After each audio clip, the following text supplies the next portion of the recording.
This last little lecture is going to be on protein metabolism. So here we're going to look at a lot of protein digestion, how we get our proteins. We're going to do a really quick overview of this. There's a lot of really interesting biochemistry that takes place in these processes, but again, this isn't the appropriate place, the appropriate course for learning all of that. If you're interested in how the mechanics of this takes place, again, you'll take a biochemistry course. When we look at protein digestion, we're going to see that we get, again, the liver is going to be highly involved. Anytime we're talking about metabolism in the body, the liver is going to be involved in this process. Most of our metabolic reactions take place, or sort of our gross metabolic reactions take place in the liver. So doing a lot of the homeostasis for the whole body. One of the things that the liver is going to do is it's going to control those plasma levels of amino acids. So this is going to help to control how many amino acids there are and also some of our proteins there. When this is done, this is not as precise as it is with glucose. With glucose, looking at our insulin and glucagon levels, tightly control the levels of glucose in our blood. The same is not true for our amino acids. We have a wide range of what the normal range is for amino acid levels, and these levels can increase especially after a protein-rich meal.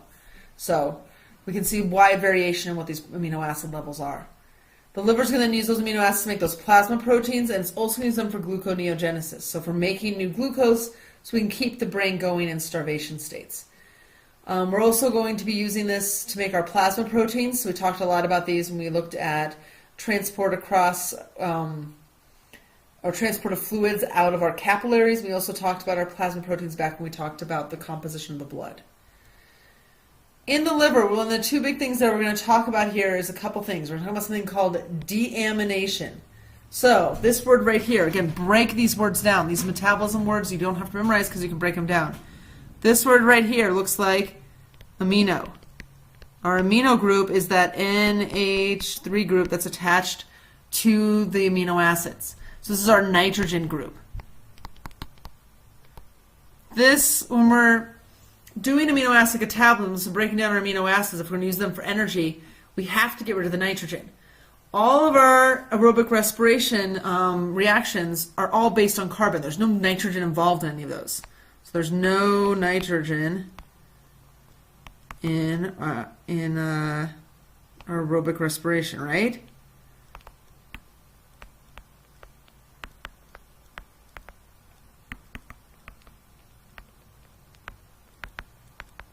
And so if we're going to use our amino acids, any of those 20 amino acids, as an energy source, we have to get rid of the nitrogen. So this deamination is just getting rid of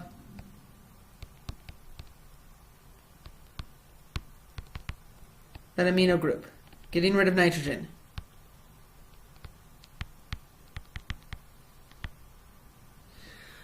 What happens when it's getting rid of this is make something called ammonia. So if anyone's ever used ammonia, you know that it can be toxic, right? So ammonium items. This NH3 is ammonium. What's going to happen here is this gets released and these are toxic. So we don't want to keep toxins in our body. So what happens instead is we have to do a process called the urea cycle. So we convert those ammonium ions to urea, and they get through the urea cycle, and we excrete that in our urine. So this is one of the things that gets excreted as a waste product in our urine. If we look at this here with a picture, right here we're seeing how this deamination is taking place. We're removing the amino group. Here in this structure, and again, it's not important that you know which amino acids and how this takes place, we have to get rid of this nitrogen-containing group right here. This right here is showing how we have this deaminase, so it's going to take away that amino acid. It's going to take away the amino group. We remove that amino group, we add some hydrogens to it to make the ammonium ion, and now we have an organic acid. We call these the keto acids that can be used for energy, so we can break it down for energy.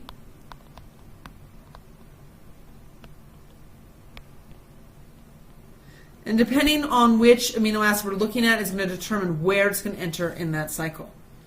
This ammonia here again is toxic, right? So we don't want to keep it in there. So this goes into this urea cycle. This urea cycle is where we take this ammonia and we basically add it to a carbon dioxide. So there's a series of reactions. We're not going to get into it. Again, we're not worried about those in this class. And we make a molecule that is not toxic or has low toxicity and is able to be excreted.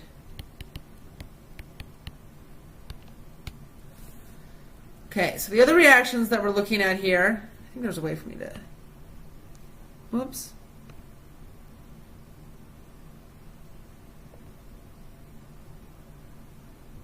There, we're going to erase. Okay, so one of the other things that we can talk about here is when we're making new amino acids.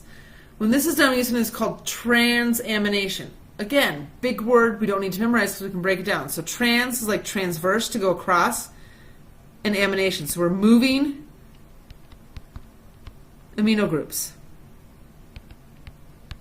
What this allows us to do is to take a keto acid and turn it into an amino acid. So a keto acid plus our amino group makes an amino acid. Amination is just adding an amino group. So again, we can make it an amino acid. Whoops. All this tends to occur in the mitochondria because a lot of these products are intermediates in the citric acid cycle. So uses intermediates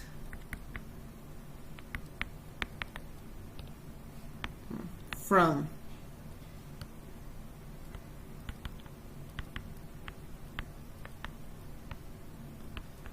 the citric acid cycle. So those intermediates get used and are able to be turned into amino acids. So when we come and look at this, we're looking at what we call here our transamination. So we're moving one amino group from one molecule to the next. So we've got our keto acid here. We've got one amino acid here. So if we want to move this amino group, we take it off one and we stick it on another one. So you can see that here. We're adding that amino group. So we're changing that structure. This keto acid becomes an amino acid, and this amino acid becomes another keto acid. This can happen basically to balance out amino acid levels in the cell.